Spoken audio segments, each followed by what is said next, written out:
Hello and welcome to Teaching My Cat to Read, the very serious book review podcast. I'm Eli. I'm Em. And I'm Lottie. And this week we're discussing everything about Lirael by Garth Nix.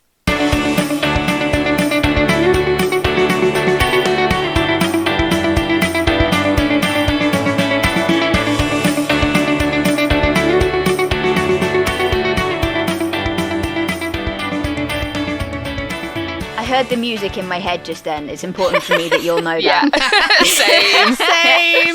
My little thing on the Guitar Hero, not Guitar Hero, whatever the app is on the iPad. Like, yeah, it works. Garage Band, is it? That's the one, not Guitar Hero. That's a game. I listened to the last episode like a lot this week to get, because we referenced so many things, and that means that the music is less permanently stuck in my head. I mean, I'm glad I created a catchy jingle. You know, those like music lessons at school when they're like, create a jingle. I'm like, yeah, it paid off. I literally never did it. Literally every time they asked us to create something, I would be like, what if we just recreate a Puppet Pals sketch? What then? Meanwhile, I've been listening to some podcasts for work-related reasons over the last week and like mentally judging them based on the quality of their jingles. On which we note, win. Terrible summary of Lirael. Go. Mine is depressed teenagers save the world. That's pretty good. Yeah. That is pretty solid, yeah. Mine was be ace, do library crime. Yeah. I was thinking something along the lines of like librarians are actually badass. I was kind of trying to sit there coming up with like a snappy way to kind of do a terrible, like, come work for the Library of the Clayr, stack books, defeat eldritch magics, get eaten. I like it. Like what they give her when she starts. So this book is the sequel. Okay, so we should talk about the book. The book is the sequel to Sabriel, which was one of the first books that we did on this podcast. Yes.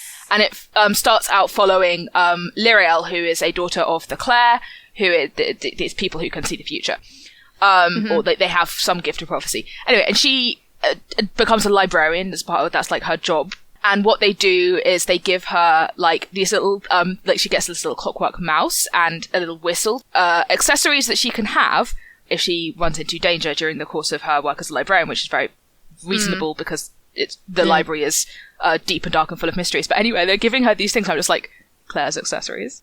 Because it's a Clayr. That's not where I thought you were going with that. Yeah. Claire's Accessories, just for the reference, is a jewellery shop for what? Teenagers? Like 11 to 14, I feel is. I do love Claire's Accessories. I don't wear anything from there, but I just love the energy that it brings. I used to. I had their charm bracelets. That was a big thing at my school when I was growing up. Yeah, no, I was thinking that scene is actually the kind of the distillation of what I was going for with the library joke. It's like, oh, it's all these normal things. Look, we've got your uniform, we've got you a pen and a dagger and a whistle, so you can call for help if something is holding your arms. And like, you're like, oh, okay, so this library is not the libraries that I am used to. I very badly want to work there. Like, I've so much of these books. I mean, in general, these books is like. The world building is so good and the way that the magic is described is so good that it feels so real that I'm just like, oh, I want to be in that world. Yeah. I had the exact same reaction. Like, librarian in the Library of the Clayr is like my dream job.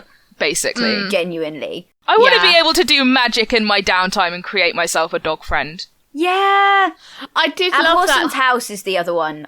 Every time we go to Abhorsen's house in the book, I'm just like, I could live here. This seems like a nice place. This is like my dream house right here. When did you guys first read this book? Probably immediately after I first read Sabriel.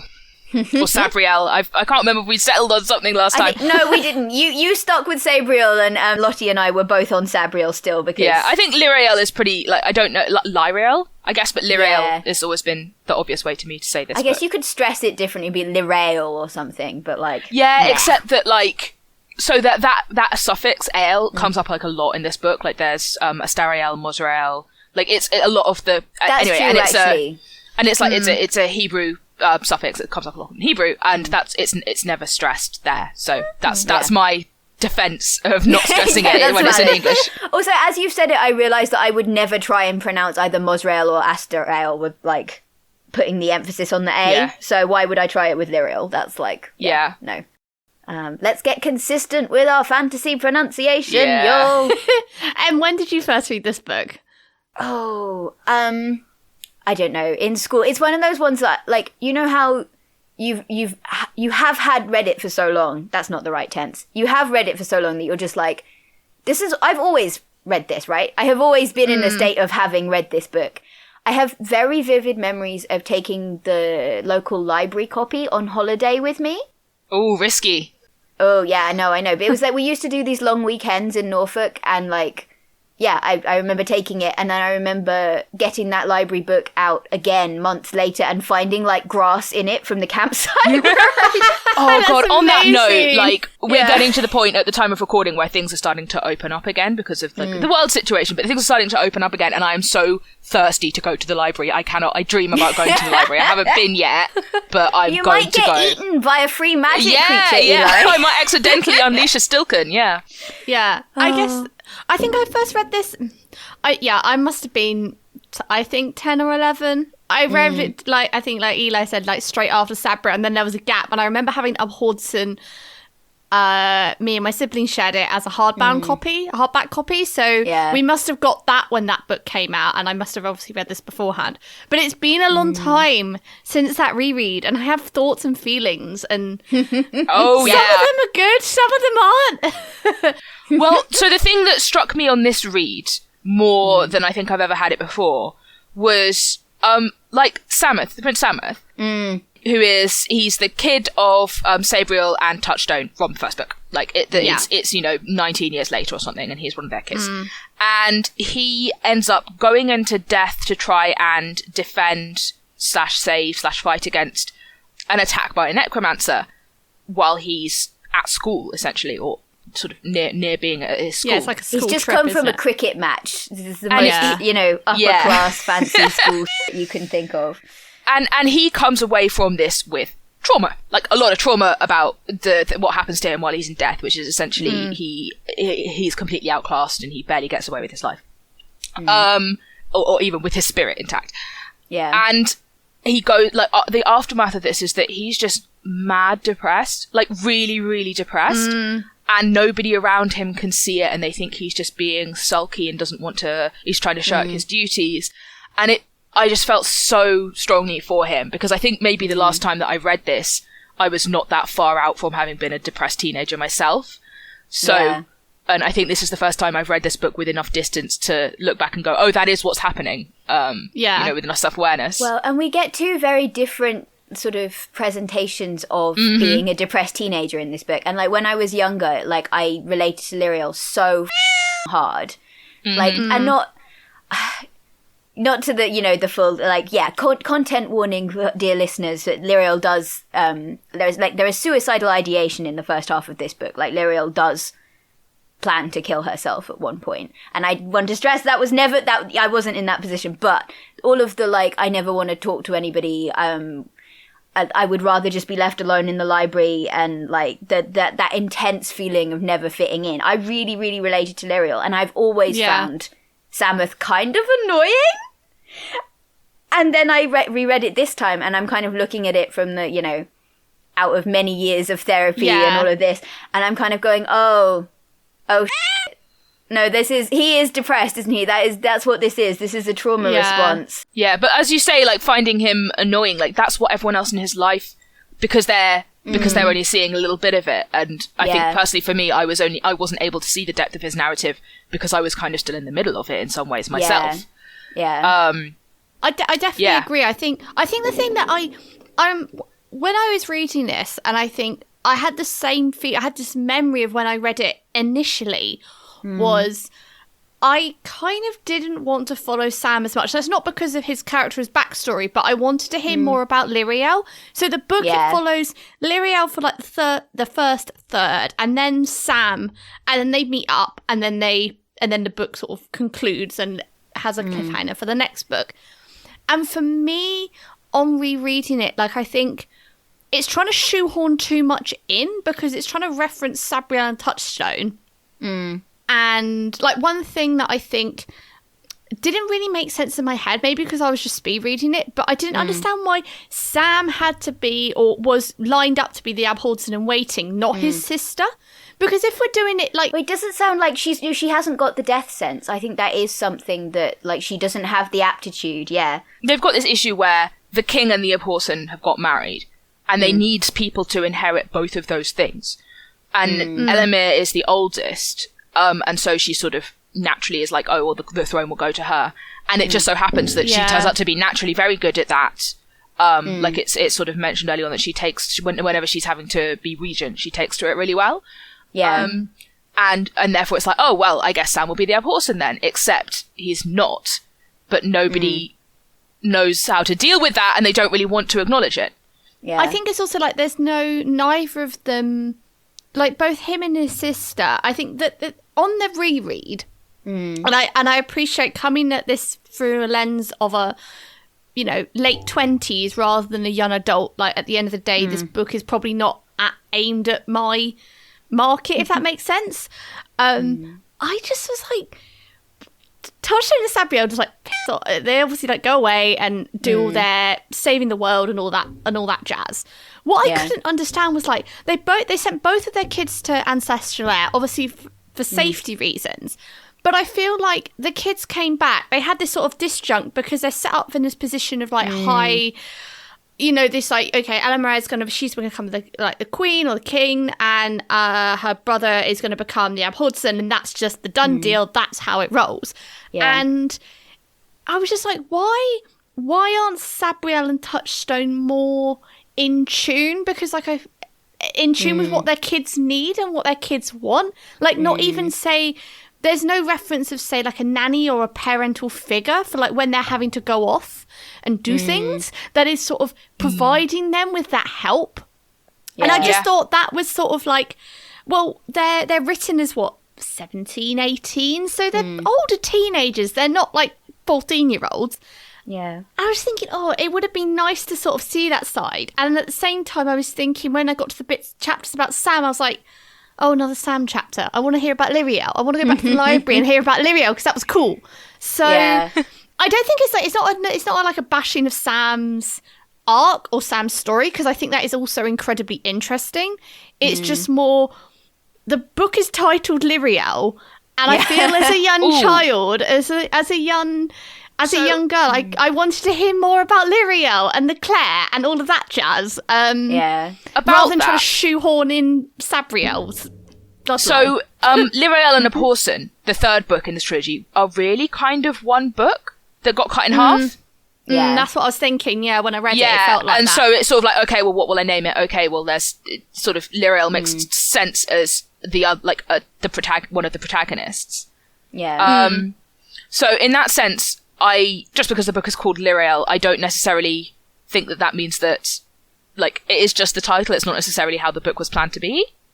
I agree. I think it was more because Sabriel is in the title, and then the book focuses on mainly her, and it follows her. And Sabriel has a very different structure to the last two, and I think that is partially because, he did intend it to be two books, and I think that I actually, in some ways, I kind of disagree, because I feel like one of the points I wanted to make was I really felt this book did not fall into the second book is the weakest of the trilogy trap, and some of that must be to do with, I think, the fact that it wasn't intended to be a standalone book.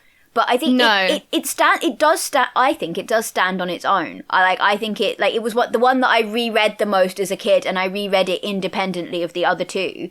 And compared to a lot of second books in the trilogy, like, it's not just treading water, joining up the first and the third one. It's very much doing its own thing, and it's its own discrete entity that fulfills a satisfying narrative. It introduces so many things, like the Clayr, the dog, library. And then, like, what, you know, there's lots of new stuff in this book that makes it not just, and here's what happened after Sabriel. I think I really liked that. I think it was more, I went into with this expectation because I hadn't read it in years. I reread it in years. Again, reading Wheel of Time on perpetual loop. And so in my head, it was more about Lirael. And so when I was like, and I think if I'd known it wasn't just about Lirael, I probably wouldn't been oh, I want to know more about Lirael. It would have been, next bit, you know. I think that's where that's coming from. Yeah, and I suspect I might have been in the same boat if I hadn't. So when we did Sabriel for the episode, I then immediately went and read Lirael and Abhorsen directly afterwards. I mean, I'm going to go and read Abhorsen right now. So yeah, I had that refresher. But I was actually, I think I enjoyed the Samoth stuff more than I was expecting to this time. But yeah, I definitely, I forgot how much of it there was. Because the sort of Lirael, the Lirael specific stuff and the Lirael in the library stuff, Lirael as a Clayr who can't see the future, all of that stuff loomed so large in my head that I forgot that it's only about half the book. I think I completely agree with you. I think that point of so much the Lirael plot line just sticks in my head. That stuck in my head. I was like, oh, I remember this. And I got to the Sam plot line. I was thinking, oh, what? Where did this come from? Where did this come from? And I think, it's just like the Lirael's. I would have loved just a book just about Lirael's life in the Clayr. And I think that I want to link that into the world building and the Clayr and that whole setup. Like, before we find out Lirael's bloodline, and we'll talk about that later, but the whole setup of she is part of this Clayr, but she's also an outsider. That it was such a brilliantly written piece of writing, I thought. Yeah, I mean, it continues the trend of the protagonists of these books having distant, if not outright absent, parental figures. That none of them have what we would call ideal upbringings necessarily. But Lirael, I think, more than most, maybe. And I really like the whole, just the world of is it glacier or glacier? I don't know. Glacier, I would say, because it's glacial pace. Yeah, so glacier. The world of, so the Clayr live up in the far north of the Old Kingdom. I was unclear as a kid because I used to speed read everything and details got very lost, whether they lived in the glacier or in the mountains, inside the mountain. Yeah. And it does seem to be both. Like the observatory where they do the 9-day watch is in the glacier specifically. And then a lot of the rest of the buildings and stuff, the living area and things is in one of the mountains, I think. But it's just such a well done introduction to their culture. You get this kind of this sense of this whole world, and it's got a lightness of touch to it that you don't notice how much detail you're getting and how interesting it all is. And I definitely relate to Lottie's kind of thing of I could and Eli saying I could just walk into that world and stay forever. You know, it's so interesting to me, and it's got so much depth. There's a bit where, I mean, just the library off its own, is just so incredibly interesting. You could spend your whole life reading. You could spend your whole life in it. You could spend a whole book just in the library doing funky library shit. But, the sort of the bit that kind of sends Lirael off on the wider quest is, it's her 19th birthday, and we should talk about the disreputable dog, but she and her sassy magical animal companion have decided to explore this tiny hole at the very bottom of the spiral of the library. So sort of what's at the heart of the library itself. It's what is the culmination of the library? You go all the way down to the spiral, and what's there? Yeah. And the world building in that section of just, okay, so you've got the glacier, the throwaway thing about there being ice drill grubs that live inside the glacial ice, and you have to watch out for them because they might tunnel through your stuff. You know, all the details about the doorway and about the rift where the Clayr are buried, and the sort of the secret rooms where Lirael finds all of the, her magical tools. And her charter skins as well. Yes. I love that. Yeah, that's such a wonderful bit of magic. I don't think I fully appreciated when I was younger how detailed all that world building is. There's things about symbols that disappear on the door that if you read it knowing who Lirael is and where the story's going, that stuff is built in. But at the same time, there's a lot of references to older things that we just never get an explanation for. Yeah. So but you don't feel dissatisfied by it, it's just a sign of this world being deep, a lot of thought having gone into it. And I really like that. So Lirael goes down to the bottom of the library, and she finds essentially she goes through a bunch of sort of doorways of various kinds to assert that she really is who she is, and finds the tools of an Abhorsen in waiting left there for her. Well, it's more a remembrancer specifically. Well, okay, yeah, sure. Like, if it had been in the Abhorsen in waiting, it would have been the bells in the Book of the Dead, not... But yeah, sorry, I guess, but the pipes are there, and they are often used by Abhorsen in waiting, like it's later said. But anyway, stuff for her. She has been foreseen. She has been foretold, essentially. Yeah. Stuff for her. And then I was like, how old is the library? This thing was built first, right? Yeah. So actually kind of the whole library was built for her in a way. She was meant to become a librarian so that she could go and find those things. Like, I just sort of... Normally I find kind of destiny and sort of things like that really cloying or poorly thought out in these kind of things. But I don't know, I find that really, like, you know...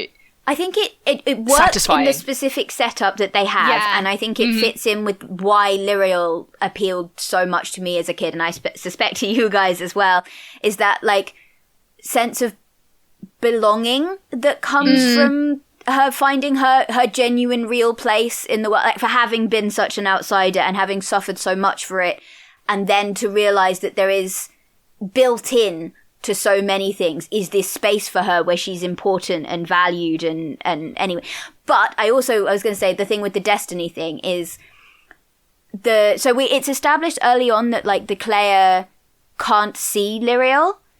And that's partially why she's been neglected the way she has, because they don't, the further you get through kind of her life story and the more you find out about the way the glacier runs, you see that so much of the decision making that goes on, like at a basic level of, like, who gets what jobs depends on what you've been seen with a capital S to do. Yeah. And part of the reason that Lirael falls through the cracks in the way that she does is because no modern Clayr can see her. And that is sort of threaded throughout the whole, from the time we meet her when she's 14 to when she goes through to this path when she's 19. It's just threaded subtly through the narrative. It's not just that she can't see, it's that nobody has ever seen her, and that adds to her sense of displacement. And then she gets to the bottom of this tunnel and finds something that says Lirael's path on it, and it becomes increasingly clear that modern Clayr might not be able to see her, but somebody did. Mm-hmm. Yeah. Like, thousands and thousands of years ago, somebody saw her and prepared this for her. And it's all the more powerful for, like, having been, and mysterious and interesting for having been something that's set up so long ago, while still not feeling like destiny, because we've had the kind of Clayr and possible futures things established. It just slots nicely into that without feeling like shoehorned chosen one. Yeah. It's a nice counterpoint to Samith as well, where she doesn't, so she's never been seen. Nobody can think what her life might look like. Whereas Samith has a life laid out before him that does not fit him as the Abhorsen. And so it's like he has a place, but it's wrong.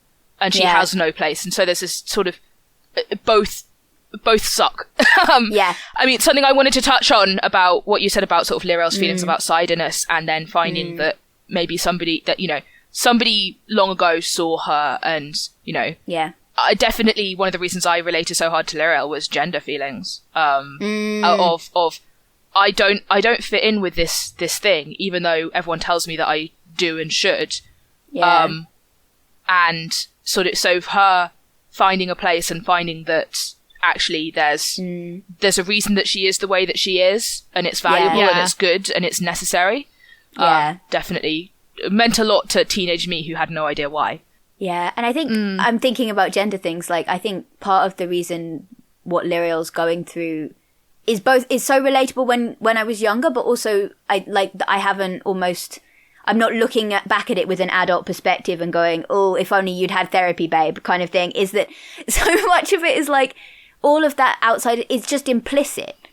Nobody's doing it on purpose, you know? Yeah. Which, I mean, we can argue about how much people, like, deliberately enforce gender in our modern age, because obviously they do, but, like, so much of that stuff, or like maybe not, it's passive, you know? Yeah, exactly. It's the heteronormativity, the allonormativity, the gender, it's all so... Nobody's actively doing it to make you feel uncomfortable. but that's almost worse. I mean, it plays into the kind of like the not being seen. It's not that like, it's just there's no possibility of you, you know? Yeah. I was actually I wanted to talk about the kind of the ways, I hadn't picked up on it, I think, until this reread, but like they actually, Samuth and Lirael actually talk about the way in which their sort of life stories parallel and don't parallel each other at the end of the book.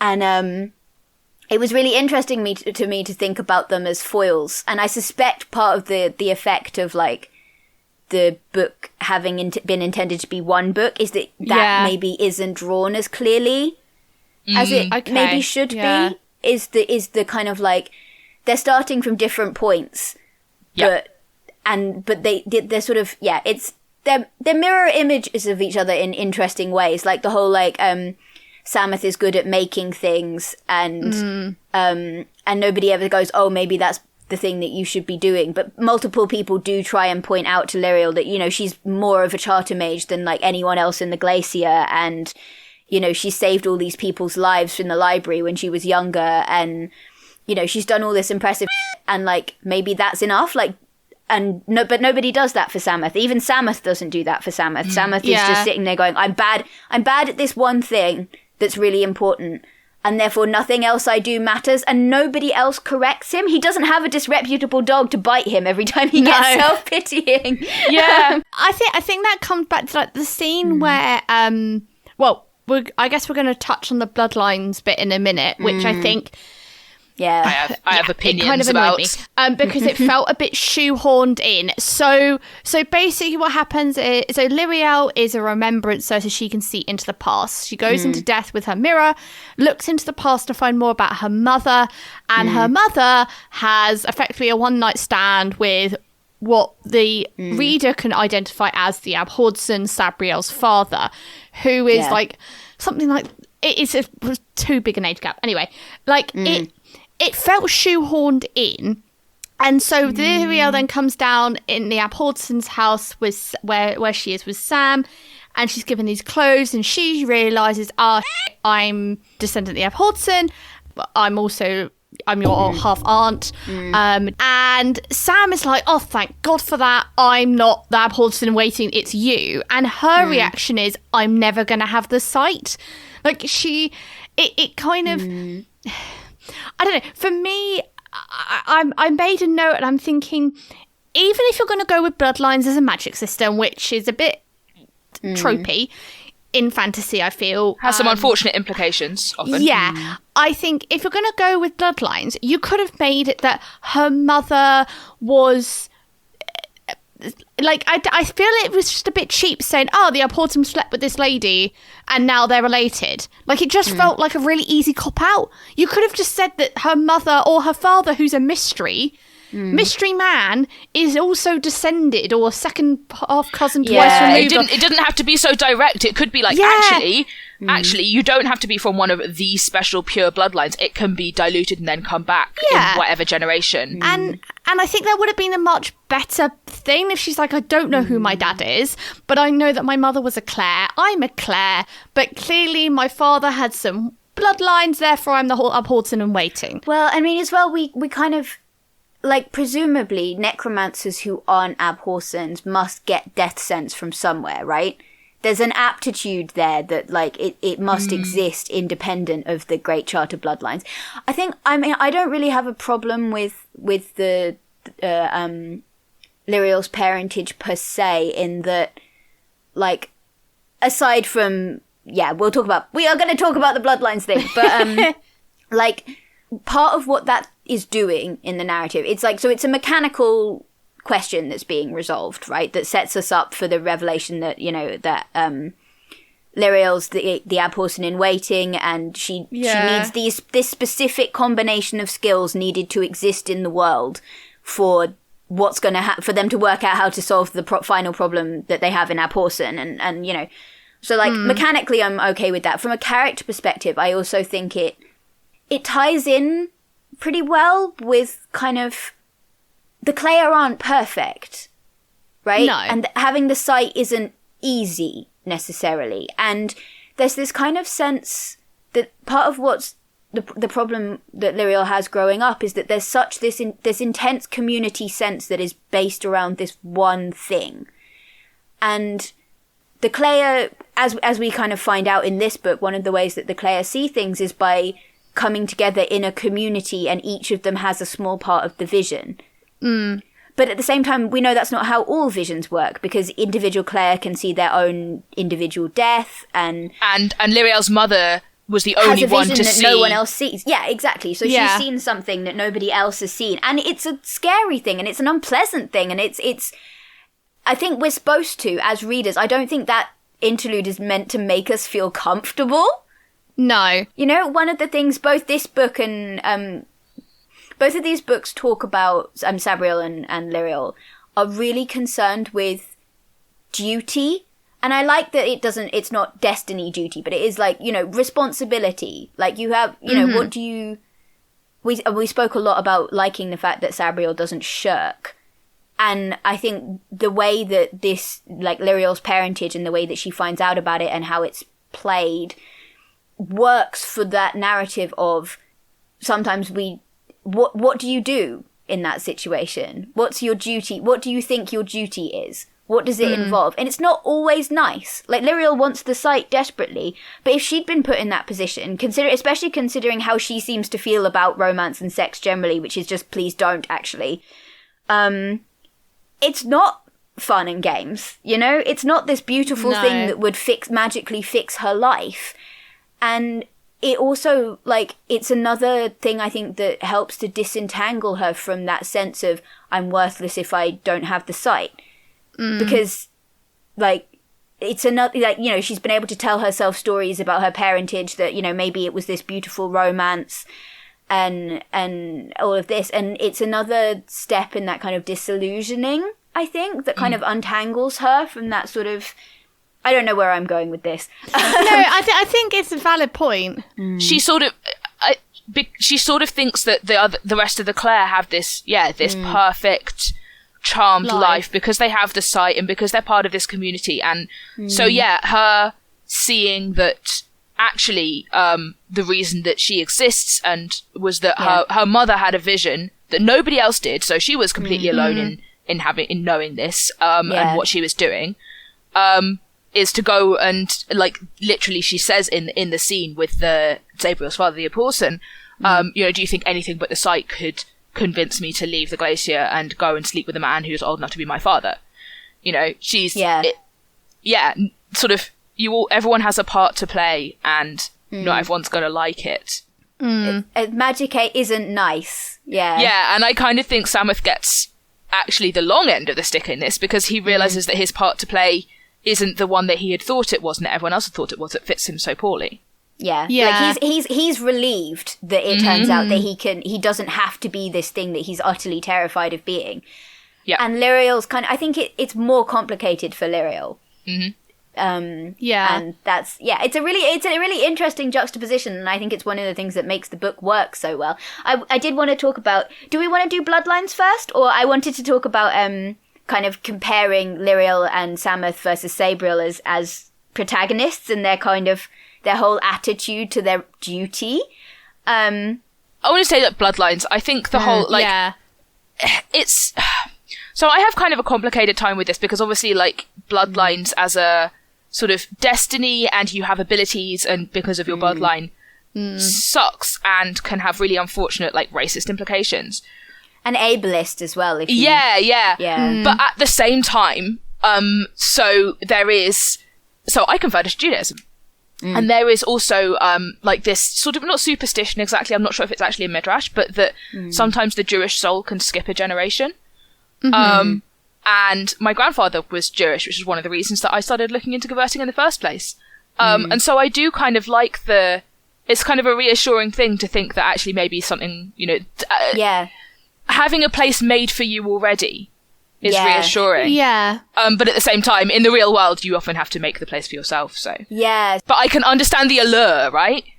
I think like bloodlines, it can have, like, we were talking about this in Mistborn episode. I think in that episode in that book in particular, it does have more undertones, I think, just for the setup of the novel and the world. I mean, you're working in an imperial slavery based caste system. It's always going to be worse. Yeah.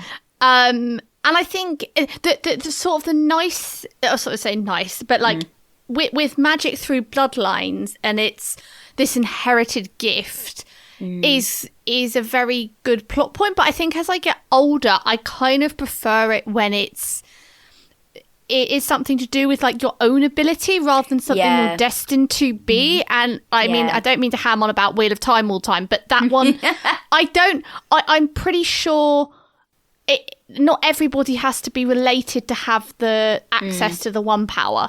Like, it's sort of, it could be generational, it also couldn't be. It's more what you do with it.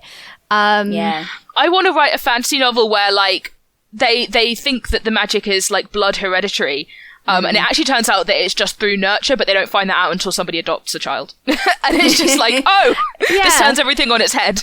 Because I feel like at the end of the day, like, nurture is 95% of what makes like a family, and like she said, like Lirael just wants to find her place, and she wants to find her family, and her family is the dog, and she made the dog. She's not related to the dog in any way. Like, it's whoopie-doo, she's just found out that she's Sam's half aunt, but her family is the dog. Like, it's your chosen family is the extension of your blood family. Like, I think it. Yeah, I don't know. I feel as I'm older, you could have done it a different way. I don't know, but I mean, that's how I was starting with the caveat that I think Lirael is like, for me, Lirael is almost a perfect book. I adore it. It is one of my favorite books of all time. With that said, and I think part of that is to do with, like, as we've been saying, that kind of sense of like that intense feeling of being an outsider and being alone, and how horrible that is. And then the feeling, the resolution being that it turns out that you had a place the whole time, and it's just for you, it's your place, and it'll be easy to get in there, and everything will suddenly make sense, and suddenly there'll be all these people in your life that you can just rely on, that you didn't know you had. And I can understand why Baby M was so into that, and to an extent I still am. It's like a wish fulfillment thing, right? It's yes, that's the word I've been looking for. Yeah, but at the same time, as an adult, as M now looking at that, I'm kind of going, well, you actually had to build that for yourself. You didn't get it for free. This. Like everything that makes Lirael a character that I still love and relate to is that she put the work in. She went out and she made the friend first. She actually like conjured her own. She was like, I need a friend, so I'm going to conjure it using magic that most people I know would not be able to pull off, At 14. She was like, I don't have the sight, and I'm extremely mentally ill, and my only friend is a magical dog I summoned myself. And I can barely talk to other human beings. But you know what I am going to do? I am going to like protect every single other member of the Clayr by fighting whatever random magic I find in the library without telling anybody. And that's badass as hell. She's going to be like the greatest charter mage in the whole glacier. She's going to like, to keep herself alive. She didn't get it for free, everything that she gets. She does all this amazing stuff. Like, her life is amazing. And I feel like she made that. And I feel like now I'm kind of a bit like, I wish that had been more acknowledged than that, the Clayr long ago saw you doing this amazing thing that's going to save the world. And, oh, by the way, your bloodlines are... Yeah, I don't know that I'd write it differently, is the thing. Because, like, mechanically, I think this is one of the... I think it's kind of implicit in the way everything is falling apart by the time we get to this book, right? That the bloodline system is flawed. Like, that is intentional. It is the limitation that they spend the entire trilogy butting up against, right? Well, because I think one of the good things about one of the things that's really interesting about this book is that it's the first time we see that it's artificial. Oh yeah, that's a good point. Yeah. But I think that it's the limitation that we're facing. Like, the reason the Old Kingdom is falling apart in Sabriel is because you can just wipe out bloodlines. Yeah, we talked about this in the episode. It was if your entire national security is embodied in the royal family, they can all get murdered at once. Somebody could just do that, and they do. And I was going to say, thinking back on so the whole Lirael being in the library and stop preventing all that danger. So it's hinted that the reason that free magic things are waking up in the library is because something else is going on. Something else sinister and big is happening that is waking them up. And if you think about the wider evil scheme in this book, it's all about overwhelming the bloodlines, right? It's making it so that Sabriel and Touchstone never spend any time with their kids. It's making it so that there's too many dead and free magic things that only they can deal with. The problem is coming from Ancelsia. The problem is coming from the Charterstones being broken. The problem is coming from blah, blah, blah. And it's very pleasing to me that Lirael, I think it's probably intentional that, things are waking up in the library that nobody would know about. I think the dog says at one point the Stilcon would have just kept stealing librarians. People would have kept vanishing in the glacier for years and years and years. The Stilcon getting stronger and stronger, and nobody would have noticed. I.e., weakening one of the very powerful and most numerous bloodlines that would stand against the evil. And Lirael's just fixing that all by herself. But anyway, that was not the point. That's not actually where I was going with this, but I do think it's badass. But the thing that they are, so much of the strategy in this book, the reason that they're so intent on taking out Sammath, the reason they're so intent on taking out Lirael is because they need, the bad guy knows that they need 7 people of the blood to fix the problem. Yeah, and we're getting into the stuff that's in Abhorsen. Actually, what you're discussing here is really making me realise that actually this book is a treatise on what happens when those systems go wrong, the bloodline systems. And I'm just oh, Garth Nix, you pulled a fast one, I didn't even realise. Yeah. It is actually a criticism of those structures. It is the one weakness that we see exploited in every single one of those books. There's if you have enough dead things, and if you have enough free magic if you have enough allies, you can just make it so that they're chasing their own tails the whole time. It's the weakness that allows the whole action of the trilogy to happen. So in that sense, as magic systems based on bloodlines go, it is probably the one that I have the least beef with.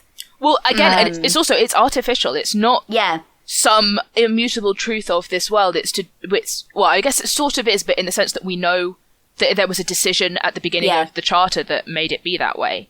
We hear that rhyme about some of the 9 bright shiners put their essence. They chose to make it a bloodline based system. Yeah. And actually what we're seeing over the course of this trilogy is that breaking down, because actually doesn't work. And also me putting my little revolutionary hat on and waving my little flag when we think about hereditary systems and systems of sort of oligarchy that we see today, and the idea that actually numbers and coordination can bring those down. That's actually a hopeful message, and not in this book. It's, at the time of recording, it was May Day yesterday, which is International Workers' Day. But I like it as a mechanic, because I like the fact that I think as well, one of the things that it becomes clear over the last 2 books is that the charter's not a perfect solution. Mm-hmm. And the bloodlines thing is a really good example of that.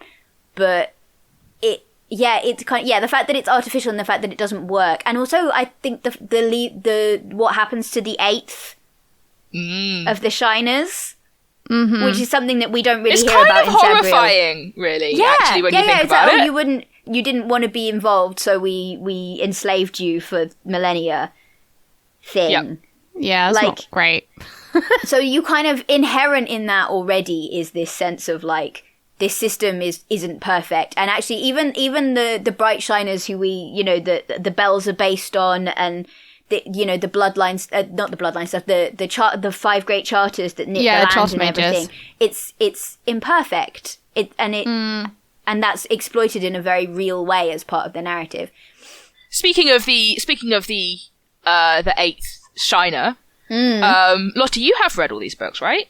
Yes, I have. I haven't read them in ages. So okay. I mean, basically I had copies of these books, and then we moved house when I was about 12, and they were in a box, so I had to get a second copy. So I haven't probably read Abhorsen in, well, it's probably over a decade easily. Okay, so in theory it could be spoiling. Completely unrelatedly, there is a cat in this book. Yes, Finally, Mogget, who I love adore dearly. him. I love Mogget and the Disruptable Dogs. Like, conversations, they're so brilliant. They're brilliant. I forgot how much I loved the dog. You know, I love there's a for bit where, reasons that I don't want to spoil Lottie with. How often Mogget and the dog are compared, yes, and paralysed. I do love it. Also, they're I just great. wanted to say I really liked the I'd forgotten how much I loved the dog, and then there was a moment so where like good. they're breaking into the chief librarian's study to get the magic sword to bind the Stilken. And, like, the dog vanishes for a bit of that. And Lirael's like, where were you? I was worried. And she was like, I was breaking into extremely powerful other Clayr's bedroom. I just wanted to have a look. You can't just go breaking into other people's rooms. What if people decide you're a menace? And the dog's like, well, I am the disreputable dog. I am a menace. Just like, I love her so much. I think Gothmog would give this book a solid 10, not gonna lie. I think it's a 10. I agree. I think it's got a cat in it. It's got sneaking crime around. It's got crime. It's got violence. Yeah, there's lots of stabbing. The cat is always right. Yes. Which I think Gothmog would approve of. Yes. And he's insufferable about it, which is very in character for him being a cat. Yeah. And he spends a lot of the book asleep. Yes. He's always right and he's always asleep. And I think Gothmog would be really into that. Yeah. Life choices. Is this the first 10? No, we gave Temeraire a 10, didn't we? Yes. Our other favourite cat. Yes. Yeah. Yes. If the book has a cat in it, it'll probably get a high rating. Absolutely. Is there anyone we want to fight? I actually don't, like... Aunt Kirith. Oh, yeah. Okay, that's true, actually. I think, I grew up with I have reasons in my past that make me really want to fight Aunt Kirith. It's valid. I tell you what, I kind of want to fight the entire Clayr's Glacier for just not noticing that they've got a suicidal 14-year-old on their hand. Yep. Like, you f***ed up. You f***ed up so hard. And, like, you know that the twins, Sano and Rael, they were just like, oh, we didn't get the sight till we were 16. It's like, so you know what she's feeling like, and you're still just going to stand there and be serene and Although, to ineffable. be fair, they had each other, which I think does change true. things. Yeah. And I think the aunt is probably the only person who I'd want to fight. But again, it's like kind of they're so busy looking into the future that they're not looking at what's right in front of them. Yeah, I feel. Like, I like one of the things I really like about the Old Kingdom trilogy is that the weaknesses of both the character and the system are just perfectly built into it. You know? Yeah. There are no Deus Ex Machina weakness or problems. It's all very much naturally arising out of the set of the rules that have been created and that we're aware of, and that it all fits. It's a working system that has flaws in the way that working systems have flaws. And I like that. The other thing I was going to say about the Clayr is that, like, I forgot that there's a mention that there's only a few male Clayr. And now I kind of want Lirael to have, like, met up with one of the few male Clayr and just having that, like... interaction. Outsider bonding. You know? And I'm so interested by that. I want to do gender things about it. Yeah. Yeah, I want a book about the male Clayr. Yeah. Sorry, that's like completely not to do with any of the who would we fight. I mean, all in all, Gothmog gave this book a 10. We feel she would do that. Like, in summary. Right. What else have everybody been reading? Oh, no, I've been reading Woven in Moonlight. Well, I've been listening to it on audiobook, which I've been enjoying while tending to my raspberries. And I mentioned this on our podcast WhatsApp chat, but I watched Shadow and Bone on Netflix. I don't know if it's come out recently since recording this, or it came out ages ago, and I've just noticed it. No, it came out recently. Did it come out recently? Okay. Yeah. And it's like... so Tumblr loves those books. No, but like, I went into it expecting like young adult fiction sort of... I say happy, like sort of happy, comforting. I didn't really have to... I wasn't going to be invested in it, blah, blah, blah. And like, so the book, the adaptation is the Shadow and Bones one, which is more of a classic, like, young adult girl gets power, romantic subplot, blah, blah, blah. And the other book, which is The Six of Crows, it's like a prologue to this book that they are then going to subsequently adapt. And I love Inej. I'm just going to say, I genuinely want to go and read these books now because I got so invested in these characters just after watching the adaptation, and I genuinely thought it was brilliant. Yeah, I've heard nothing but good things about that book series. It's so good, and I have actually added it to our long list of like books for like this future will be like you'll finally episodes. make me read it. I've got 6 of Crows and it's been sitting on my bookshelf for like 3 years, and I just never got round to it because that's just who I am as a person. I just never heard of the books before, and I was just like, this is brilliant. So yeah. And watching Line of Duty, which I don't think counts unless you live inside the UK. So I haven't been reading anything. I have been, my hobby this last week has been making a pirate shirt out of old bedclothes. And I'm following the video by the excellent Bernadette Banner on YouTube as to the instructions for making it. So I'm doing a lot of hand stitching, very tiny back stitches. And I reread Gideon the Ninth. So speaking of queer lady necromancers, but this time in space. Because we're all agreed that Lirael's Aero-Ace, right? I think that's pretty And Garth Nix, don't at us about your latest books. Golden Hand does not exist, and Lirael continues to be Aero-Ace. Have a good day. I recognise that Garth Nix has made a decision. But yeah, I can't recommend Gideon the Ninth enough. That was a fun time. I enjoyed it immensely. It's got a really good mix of like very good world building and character, like feeling genuine emotion, and then occasionally one of the characters will just straight up come out with a meme, and you're just like, this is delightful. I'm having a good time. Like, the main character spends like half of the book pretending to be under a vow of silence, and like the first thing half of the other characters hear her say is, did you know if you take the first syllables of both of your names and put them together, you get sex pal?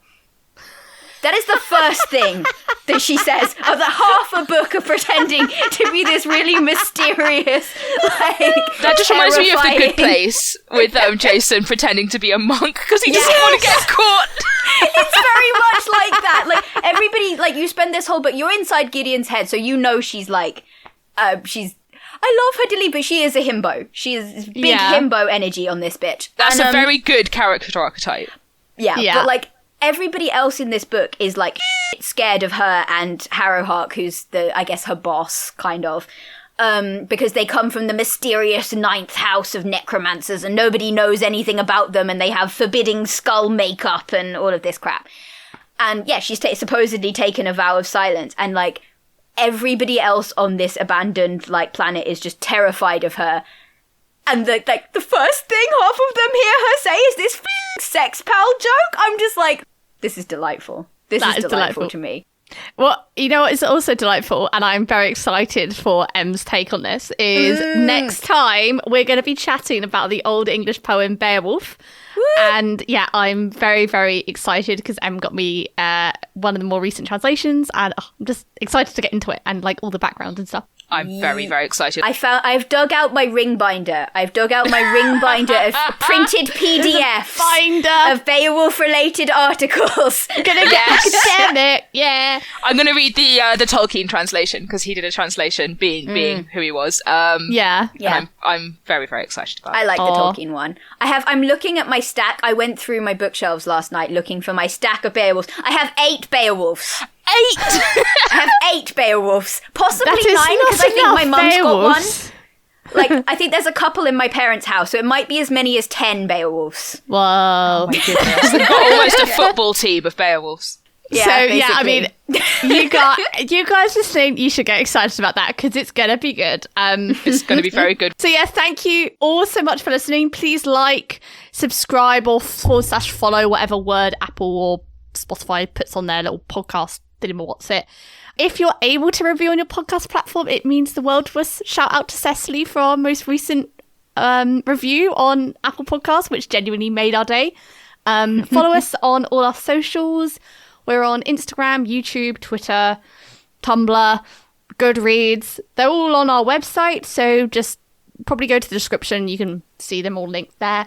And yeah, make sure you follow us so you never miss an episode. If you want to recommend us a book to read, ping us an email at teachingmycattoread@gmail.com.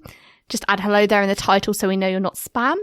So yeah, say hello, send us a message and recommend us some books to read. Big virtual hugs and we'll see you next time. Bye!